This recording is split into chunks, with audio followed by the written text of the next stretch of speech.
If you are angry, you did not say that I'm angry. You say that I'm upset. I'm upset. When you are angry, you can say these sort of things in your conversation to be more native. I'm upset. You can say I'm upset. Number two, you can say this is unacceptable. This is unacceptable. That means you are upset. You are angry about someone's deed. Okay? I'm disappointed that you work. I'm disappointed you. I'm disappointed. Okay? You can say I'm disappointed. Number four, you can say that's not fair. That's not fair. It's a ঠিক নয়. That's not fair. I'm disappointed. আমি হতাশ. I'm disappointed. That means আমি হতাশ. That's not fair. এটা ঠিক নয়. তার মানে হলো এটা ঠিক না. তুমি এটা কি করছো?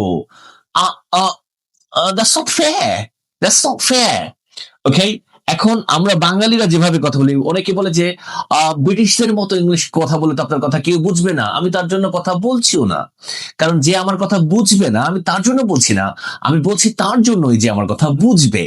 এখন যদি আপনি শুদ্ধ বাংলায় কথা বলেন, যদি কেউ আপনার কথা না বুঝে, তাহলে তো আপনি তার জন্য বলছেন না যে শুদ্ধ বাংলা বুঝে না। আপনি যদি শুদ্ধ ইংরেজি বলেন, যদি কেউ শুদ্ধ ইংরেজি না বুঝে, তাহলে তার সামনে না বলাটাই বেটার। ঠিক আছে, আমি অনেককে বলি যে don't speak before a rickshaw puller in English. Rickshaw puller sometimes cannot speak in English and he sometimes doesn't know English better.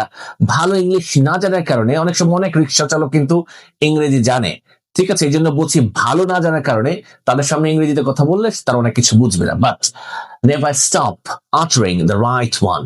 সঠিকটা উচ্চারণ করতে কখনো মানে স্টপ করা যাবে না। Next one, please don't do that again. Please don't do that again. এটা আর করো না। Please don't do that again. Again, please don't do that. Okay? They would say, please don't do that again. Please don't do that again.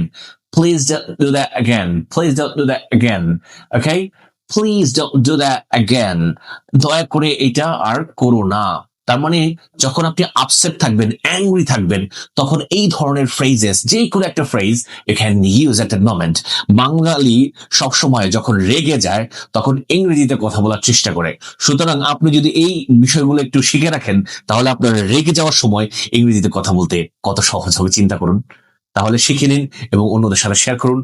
সাথে থাকুন English গ্যালাক্সির, যেন আপনি আরো নতুন নতুন কিছু শিখতে পারেন। ধন্যবাদ।